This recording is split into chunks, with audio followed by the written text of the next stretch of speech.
কাটরা মানে হলো বাজার। 1723 এবং 1724 সালে এই মসজিদ নির্মাণের সময় এর নিকটে একটা বাজার থাকার কারণে মসজিদটির নাম হয় কাটরা মসজিদ। আজকে এই মসজিদটা আপনাদের পুরো ঘুরে দেখাবো, আর তার আগে দেখাবো শাহজাহানের আমলে তৈরি একটা বিশাল বড় কামান। তবে মুর্শিদাবাদে কিভাবে আসবেন সেটা যদি জানতে হয় তাহলে আমার আগের ভিডিওটা দেখতে পারেন, আমি ডেসক্রিপশানে লিঙ্ক দিয়ে দেবো। সেখানে আমি ক্যামেরাবন্দি করেছিলাম হাজারদুয়ারি ও ইমামবাড়া, আর শুনিয়েছিলাম কারবালার যুদ্ধের গল্প। কিন্তু আমরা মুর্শিদাবাদের কোন হোটেলে আছি সেটা আপনাদের বলা হয়নি, তাই সেখান থেকেই শুরু করছি আজকের এই ভিডিও। ওয়েলকাম টু ভারত দর্শন, আমি গৌরব। আমরা রয়েছি মুর্শিদাবাদের লালবাগে হোটেল ছাগনিকে। চলো এই হোটেলটা ঘুরে দেখাই তোমাদের। এই ঢুকতেই প্যাসেজটা বেশ সুন্দর, লাইটিং ভালোভাবে সাজানো আছে। ডান দিকে দুটো অ্যাকোরিয়াম, এখানে একটা সিটিং এরিয়া রয়েছে, আর আমার সামনেই হচ্ছে রেস্টুরেন্ট। রেস্টুরেন্টের সব খাবারের কোয়ালিটি কিন্তু খুব ভালো ছিল, পরিষ্কার পরিচ্ছন্নতার দিক দিয়েও কোনো কমতি ছিল না। আর এই রেস্টুরেন্ট থেকে বেরিয়ে বাদিকে রিসেপশন। আমি যাবো সেকেন্ড ফ্লোরে, পা ব্যথা হয়ে গেছে ওই জন্য লিফটে করে উঠছি। এই সাইডে একটা ব্যালকনি রয়েছে।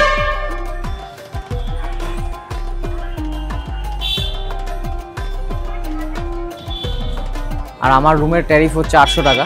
আরও হাই এন্ড রুমও রয়েছে, একদম ছোট রুম, 2 বেডের খাট আছে, এখানে টিভি আছে, চলে কিনা জানি না। এখানে ছোট ওয়ার্ড্রপ টাইপের আছে, এখানে ডাইনিং টেবিল, এদিকে একটা বারান্দাও রয়েছে, সেরকম ভিউ নেই। বাথরুমটা একবার দেখিয়ে দিই, মানে এই বাংলা পায়খানা, ছোট, কোনো গিজার ফিজার কিছু নেই। এর থেকেও ভালো রুম পেয়ে যাবে রিসেপশনে কথা বললে। তাহলে হোটেলটা দেখলে কেমন, এবার চলো ডাইরেক্ট স্পটে। সব ঘোরার জায়গাগুলো আমাদের হোটেলের একদম সামনেই ছিল। এখন আমার সামনে যেটা রয়েছে এটা হচ্ছে একটা ঐতিহাসিক কামান, আর এটার বিশাল আকার আর নকশার জন্য বিখ্যাত। তো চলুন দেখা যাক ভেতরে গিয়ে। জাহান কোষা কামান, এই কামানটি তৈরি করেন জনার্দন কর্মকার। 1637 খ্রিস্টাব্দে অক্টোবর মাসে সম্রাট শাহজাহানের রাজত্বকালে এটি তৈরি করা হয়। কামানটির দৈর্ঘ্য 5.50 মিটার, প্রস্থ 1.70 মিটার ও ওজন আনুমানিক 7900 কেজি। এই কামানটা দাগার জন্য 17 কেজি বারুদ ব্যবহৃত হতো। বর্তমানে কামানটি যেখানে আছে তার নাম তোপগ্রাম। নামে গ্রাম থাকলেও এটা কিন্তু গ্রাম না, মুর্শিদাবাদের একটা শহর। কামানটা নবাবী আমলে লোহার চাকার উপর স্থাপিত ছিল, কিন্তু এখন তা নেই। এটা তৈরিতে অষ্টধাতু ব্যবহার করা হয়েছিল, যার মধ্যে সোনা, রূপা, দস্তা, তামা, জিঙ্ক, টিন, লোহা ও পারদ আছে বলে জানা যায়। বৃহৎ কামান জাহানকোষার অর্থ পৃথিবীর ধ্বংস। ঢাকার বাঙালি কর্মকার জনার্দনের ধাতুবিদ্যায় পারদর্শিতার একটি অটুট প্রমাণ স্বরূপ এই কামান এখনও বিদ্যমান। অষ্টধাতু দিয়ে তৈরি হওয়ার জন্য কামানটা আজও মরচেবিহীন। এটির উপর লেখা লিপি অনুযায়ী জানা যায় সম্রাট শাহজাহানের রাজত্বকালে 1637 সালে বাংলার দারোগা মোহাম্মদের নির্দেশে ও হরবল্লভ দাসের তত্ত্বাবধানে তৎকালীন বিখ্যাত অস্ত্র প্রস্তুতকারক শ্রী জনার্দন কর্মকার এটা নির্মাণ করেছিল। নবাব মুর্শিদ কুলি খাঁ ঢাকা থেকে রাজধানী মুর্শিদাবাদে স্থানান্তরিত করার সময় এই কামানটা এখানে নিয়ে আসে। এখন আমরা যাচ্ছি কাটরা মসজিদ, সেখানে এই নবাব মুর্শিদ কুলি খানের কবরস্থানও কিন্তু আমরা দেখতে পাবো। এখন চলে আসলাম নবাব মুর্শিদ কুলি খানের নির্মিত মুর্শিদাবাদের সব থেকে প্রাচীন কাটরা মসজিদ। একদম শহরের কেন্দ্রস্থলে অবস্থিত এটা। চলুন যাওয়া যাক। যে জায়গা দিয়ে হেঁটে হেঁটে এখন কাটরা মসজিদে ঢুকছি, বাইরের এই সাজানো গোছানো ফুলের বাগান কিন্তু নবাবদের আমলে ছিল না। এগুলো সম্প্রতি তৈরি করা হয়েছে পর্যটকদের জন্য। আজ থেকে ঠিক 300 বছর আগে নবাব মুর্শিদ কুলি খাঁর নির্দেশে এই ফাঁকা মাঠগুলোতে সপ্তাহে 2 দিন সবজির বাজার বসত। আর সবজির বাজার বসতো বলেই এই জায়গাটার এখনকার নাম সবজি কাটরা। এই যে জায়গাটা দিয়ে মসজিদে প্রবেশ করব, এটা কিন্তু মসজিদের পেছনের দিক। ওই ব্যাক সাইডে যে দুপাশে দুটো আমরা বড় বড় টাওয়ার দেখতে পাচ্ছি, এগুলোকে বলা হয় ওয়াচ টাওয়ার বা ব্রুস। এর উচ্চতা হচ্ছে 70 ফুট। এর উপরে ওঠার জন্য 66টা সিঁড়ি আছে, যদিও এখন উপরে উঠতে দেওয়া হয় না। এগুলো তৈরি করা হয়েছিল দূর থেকে শত্রুদের উপর নজর রাখার জন্য। আর এই যে ওয়ালে মিডিল পয়েন্টে আমরা উল্টো টিএল লাইন দেখতে পাচ্ছি, তখন তো কোনো ইলেকট্রিকের ব্যবস্থা ছিল না। তখন একটা কাঠের উপরে মাটির প্রদীপ জ্বালানো হতো, যাতে রাত্রেবেলা মসজিদটি আলোকিত হয়। এখন আমরা প্রবেশ করছি কাটরা মসজিদের ভেতরে। দেখে নেব এই জায়গার অত্যন্ত সুন্দর স্থাপত্যশৈলী, আর শুনে নেব এই মসজিদের সঙ্গে জড়িত কিছু কাহিনী। এই সেই বিখ্যাত কাটরা মসজিদ। মক্কার কাবা মসজিদের অনুকরণে এটা তৈরি করা হয়েছিল। আমরা এক্ষুনি ভেতরে প্রবেশ করব। তার আগে নিচে তাকিয়ে দেখুন, এই যে সুড়ঙ্গ টাইপের করা আছে, এই মসজিদের 3 দিকে টোটাল 14টা এই সুড়ঙ্গ টাইপের করা আছে। শোনা যায় যুদ্ধ বিগ্রহের সময় আত্মরক্ষার জন্য এগুলো ব্যবহার করা হতো, কিন্তু বর্তমানে সেন্ট্রাল গভর্নমেন্ট এটাকে টেক আপ করার পর ভেতরে সব কিন্তু সিল করা আছে, কোনো সুড়ঙ্গ রাস্তা নেই। এগুলো টোটালি ভেন্টিলেটার হিসেবে এখন কাজ হয় 24 আওয়ার্স ইয়ার পাশের ফলে এত বড় মসজিদ ড্যামেজ হবে না, তাই কিছুটা অংশ করে রাখা হয়েছে। ভেতরে কোনো সুড়ঙ্গ রাস্তা নেই। আসো না, অ্যাকচুয়ালি বলি সুড়ঙ্গ রাস্তা কত দূর গেছে, অ্যাকচুয়ালি বর্গীদের খুব আক্রমণ হতো তখনকার দিনে। বহিঃশত্রু যখন আক্রমণ হতো, এখানে যারা থাকতেন তারা এখানে পালিয়ে যেতেন, কিন্তু সেটা বাংকার টাইপের হতে পারে, সুড়ঙ্গ টাইপের হতে পারে। কিন্তু পরবর্তী পর্যায়ে চোর ডাকাত, এখন তো মহল ভালো না, এএসআই এর আন্ডারে এটা আছে, পরবর্তীতে ওগুলো কিছু রাখেনি। হ্যাঁ হ্যাঁ,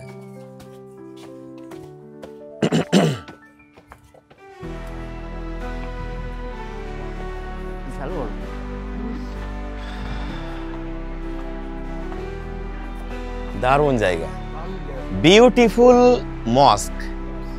ধীরে ধীরে আমরা দিদি ভাই একটা সুন্দর জায়গায় চলে এসেছি। পায়ের নিচে লক্ষ্য করুন, চারিদিকে এখানে বিভিন্ন ডিজাইনের স্কোয়ার করা আসন আছে। দেখুন, এই টোটাল মাঠটিতে 2000টি আসন আছে। 2000 জন মানুষ একসঙ্গে বসে নমাজ আদা করতেন। উপরে তাকিয়ে দেখুন যে সারিবদ্ধভাবে লোহার রিংগুলো চলে গেছে। মাঠের প্রান্তে ছোট ছোট লোহার বালা পোতা আছে। তাকিয়ে দেখুন ছোট ছোট, এখানে শামিয়ানা টানানো হতো, শামিয়ানা, যাতে তিনাদের গায়ে রোদ বা বৃষ্টি না লাগে, ওখানে বাঁধা হতো। আর দেখুন ম্যাম, দেওয়ালের গায়ে যে চারকোনা খোপ খোপগুলো দেখতে পাচ্ছেন, এই পুরো মসজিদের সামনে তখনকার দিনের বহু মূল্যবান বেলজিয়াম গ্লাস বসানো ছিল।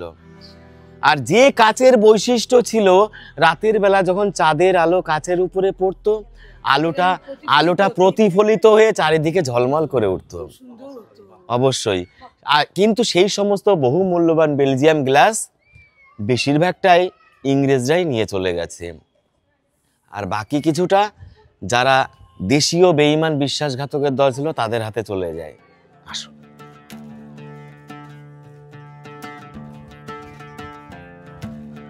এগুলো এখন আবার রিনোভেট করা যেতে পারে না নতুন ভাবে, আগে যেরকম ছিল?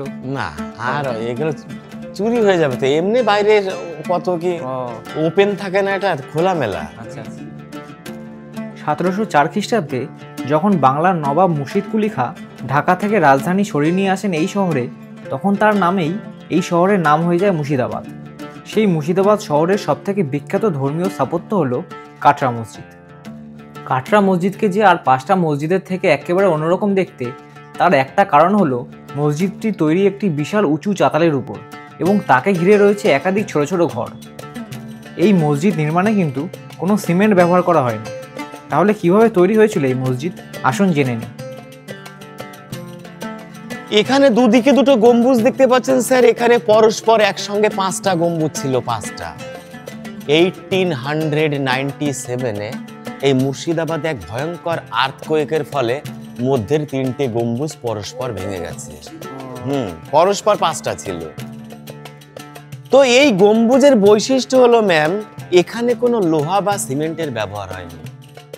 সুলতানি যুগে বা মুঘল আমলে যে সমস্ত স্থাপত্য ভাস্কর্য দেখা যায়, তো এই বড় বড় বিল্ডিং গুলো দেখা যায়, কোনোটাতে কিন্তু সিমেন্ট নেই।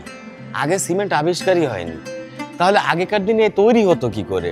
আগেকার দিনে সিমেন্ট তৈরি হতো চুন, সুরকি, ডিমের কুসুম, বটের আঠা, মেথি জল, ডাবের জল, খয়ের জল, সাবু জল, পাকা কলা, চিটিয়ে গুড় ইত্যাদিকে পচন ধরিয়ে আঠা তৈরি করা হতো। আর সেই আঠার ভেতরে ইটের উপর ইট সাজিয়ে, এগুলো সব খিলানের উপর বসানো আছে, ব্যালেন্সের উপর বসানো আছে, আর্চের উপর বসানো আছে। এটা বাইরে নমাজ পাঠ হতো, এখানে ধর্ম নিয়ে ডিসকাশন হতো। এই 3টে সিঁড়ির উপরে মৌলভী সাহেব দাঁড়িয়ে কোরআন পাঠ করাতেন। উপরে একটা কোষ্টি পাথরে লেখা আছে, যিনারা মুসলিম সম্প্রদায় তিনাদের একটা কলমা, পবিত্র কলমা এখানে লেখা আছে। উনারা সবসময় এই কথাটা বলেন। এখানে লেখা আছে লা ইলাহা ইল্লাল্লাহু মুহাম্মাদুর রাসূলুল্লাহ। এই কথাটার মানে হলো আল্লাহ এক, অদ্বিতীয়, এবং মোহাম্মদ তার প্রেরিত রসুল। রসুল মানে দূত। Allah is almighty and Mohammad is his messenger. এইবার স্যার ইতিহাসটা একটু বলে ভীষণ ভালো লাগবে। এই টোটাল বাংলায় 18 জন নবাব নবাবি করে গেছেন। কতজন? 18 জন। প্রথম নবাব কে ছিলেন? মুর্শিদ কুলি খাঁ। বাংলার দ্বিতীয় নবাব ছিলেন মুর্শিদ কুলি খাঁর জামাতা সুজাউদ্দিন বা সুজাউদ্দৌলা। 3 নম্বর নবাব হচ্ছে সুজাউদ্দৌলার পুত্র সরফরাজ খাঁ। এই সরফরাজ খাঁকে 1740 খ্রিস্টাব্দে গিরিয়ার যুদ্ধে পরাস্ত করে পাটনার শাসনকর্তা আলীবর্দী খাঁ এবং নিহত করে। বোঝা গেল? তো আলীবর্দী খাঁ ছিল 4র্থ নবাব, বাংলার 4র্থ নবাব। আলীবর্দী খাঁ যে উল্লেখযোগ্য কাজটি করে গেছেন সফলভাবে, সেটা হচ্ছে বর্গী দমন। কুকু ঘুমোলো, পাড়া জুড়লো, বর্গী এলো দেশে, সেই বর্গীদের কথাই আমি বলছি। মারাঠা দস্যুদের বর্গী বলা হয়। তারা একসঙ্গে 200 জন 500 জন ঘোড়ার পিঠে করে অ্যাটাক করত, আর যার উপর দিয়ে যেত উইদিন শর্ট টাইমের মধ্যে লুটপাট চালিয়ে, হত্যালীলা চালিয়ে তারা বেরিয়ে যেত। আর তাদের নাম শুনলে বাচ্চাও ভয় পেত, তাই কবি কবিতা লিখে গেছেন। কুকু ঘুমোলো, পাড়া জুড়লো, বর্গী, ভয় পেত। তো বাংলা শেষ স্বাধীন নবাব কে ছিলেন? সিরাজদৌলা। 5ম নবাব আলীবর্দী খাঁর মেয়ের ঘরের নাতি, আমিনার পুত্র সিরাজদৌলা। আজকে সারাদিন যে রোডগুলো দিয়ে আপনারা ঘোরাফেরা করবেন ম্যাম, এই রোডগুলো দিয়ে কোনো একটা সময় গভীর রাতে আসতেন ইস্ট ইন্ডিয়া কোম্পানি থেকে রবার্ট ক্লাইভ ওয়াটসনেরা। এই রবার্ট ক্লাইভ এতটাই চতুর ছিল, এই নবাবের সংসারে প্রবেশ করে এক গভীর ষড়যন্ত্রের বীজ পুঁতেছিল যে কিভাবে সিরাজদৌলাকে সিংহাসনচ্যুত করা যায়। তাহলে রবার্ট ক্লাইভ ম্যাম কাদের সঙ্গে ষড়যন্ত্র করেছিল? রবার্ট ক্লাইভ ষড়যন্ত্র করেছিল সিরাজদৌলার একেবারে নিজের মাসি ঘসেটি বেগমের সঙ্গে, সিরাজদৌলার অর্থমন্ত্রী জগৎ শেঠের সঙ্গে, সিরাজদৌলার প্রধান সেনাপতি মীর জাফরের সঙ্গে, উমিচাঁদ রায়দুল্লাহ এদের সঙ্গে। আসল জায়গাগুলো ও একেবারে কবজা করে নিল। পরিকল্পিতভাবে পলাশির যুদ্ধ তৈরি করা হয়। পলাশির যুদ্ধ শুরু হয়। মীর জাফর বহু সংখ্যক সৈন্য নিয়ে দূরে দাঁড়িয়ে থাকে। মীর মদন আর মোহনলাল আপ্রাণ চেষ্টা করেও যুদ্ধ জেতাতে পারেনি। অবশেষে সিরাজদৌলা বেগতিক দেখে ছদ্মবেশ ধারণ করে এখানে পালাতে গিয়ে রাজমহলের পথে ধরা পড়বার পর মীর জাফরের বড় পুত্র মিরনের আদেশে মোহাম্মদ বেগ তাকে নৃশংসভাবে হত্যা করেছিল। এই এক করুণ কাহিনী। তাই ম্যাম রবার্ট ক্লাইভ তার আত্মজীবনীতে লিখে গেছেন, যখন সিরাজদৌলাকে রাজমহল হতে এই মুর্শিদাবাদের পথে ধরে আনা হচ্ছিল, তখন রাস্তার দুপাশে যত সংখ্যক ইন্ডিয়ান দাঁড়িয়েছিল তারা যদি একটা করে পাথর ছুড়তো না, তাহলে ব্রিটিশ পালাতে বাধ্য হতো। সেটাও কেউ করেনি। লক্ষ লক্ষ মানুষ এই নাটক দেখছিল। সিরাজদৌলাকে এই মুর্শিদাবাদে আনার পর তো প্রথমে তাকে কাটার সিংহাসনে বসানো হয়, কাটার মুকুট পরানো হয়। তারপর তার দেহকে ক্ষত বিক্ষত করে, উলঙ্গ করে, হাতির পিঠে ঘোড়ার পিঠে চাপিয়ে যেভাবে অকথ্য অত্যাচার করে তাকে মারা হয়েছিল, এটা ভারতবর্ষের ইতিহাসে এক কলঙ্কিত অধ্যায়। এই সিরাজদৌলার মৃত্যুর পর আমরা ভারতবাসী প্রায় 200 বছর ইংরেজের গোলাম হয়ে গেছিলাম। অবশেষে 1947-এর 15ই আগস্ট আমরা স্বাধীনতা পাই। কিন্তু সিরাজদৌলার মৃত্যুর পরে অনেকে নবাব হয়েছিলেন। তারা ছিলেন পরাধীন নবাব। 13 জন পরাধীন নবাব হয়েছিলেন, নামে মাত্র নবাব। ক্ষমতা ছিল না, ইংরেজের হাতে ওদের হাতের পুতুল ছিল। তাহলে প্রথম নবাব কে হয়েছিলেন? মীর জাফর। চুক্তি অনুযায়ী মীর জাফর, তারপর মীর কাসিম। মীর কাসিম পর্যন্ত আমরা অনেকেই জানি ম্যাম। তারপরের গুলো না ইতিহাসে তেমনটা জাতীয় ইতিহাসে নেই। যেমন নাজমুদ্দৌলা, সৈফুদ্দৌলা, মুবারকদৌলা, বাবর আলী, আলিজা, ওয়ালাজা, হুমায়ুনজা, ফেরাদুনজা, হাসান আলী, ওয়াসেফ আলী, ওয়ারেস আলী। এগুলো কারা? এগুলো হচ্ছে সব মীর জাফরের বংশধর। অ্যাকচুয়ালি ম্যাম মীর জাফরের 3টে বিবি ছিল। প্রথম বিবির নাম হচ্ছে শাহ খানম, যেটা মিরনের মা, সিরাজদৌলাকে মারিয়েছিল। দ্বিতীয় আর তৃতীয় বিবির নাম হচ্ছে মুন্নি বেগম আর বাব্বু বেগম। এই মুন্নি বেগম আর বাব্বু বেগমের সন্তান সন্ততি হচ্ছে ওইগুলো। ওই যে নাজমুদ্দৌলা, সৈফুদ্দৌলা, মোবারকদৌলা, বাবর আলী, আলিজা, ওয়ালাজা, হুমায়ুন জা। এই হুমায়ুন জাই কিন্তু 1829 খ্রিস্টাব্দের 29শে আগস্ট এই হাজারদুয়ারের ভিত্তিপ্রস্তর স্থাপন করেছিলেন নবাব নাজিব হুমায়ুন জা। তৈরি করতে লেগেছিল 8 বছর, খরচ পড়েছিল তখনকার দিনের 16 থেকে 17 লক্ষ স্বর্ণ মুদ্রা। তো এই হাজারদুয়ারির পুরনো নাম হচ্ছে বাড়া কুঠি, বড় কুঠি। আর এই হাজারদুয়ারি তখনকার দিনে ব্যবহার হতো অ্যাজ এ সুপ্রিম কোর্ট, ওখানে বিচার হতো। পরবর্তী পর্যায়ে ওরা আসল নকল মিলিয়ে 1000-এরও বেশি দরজা আছে, তাই পরবর্তীকালে নামকরণ করা হয়েছে হাজারদুয়ারি। হাজারদুয়ারি শোনা যায় ম্যাম তৈরি করার আগে নবাব নাজিব হুমায়ুন জা একবার ইংল্যান্ডে বেড়াতে গিয়েছিলেন। ইংল্যান্ডে ওখানে গিয়ে উনি কোথায় ছিলেন জানেন? রানী প্রথম এলিজাবেথ যে প্রাসাদে বাস করেন তার নাম হচ্ছে বাকিংহাম প্যালেস।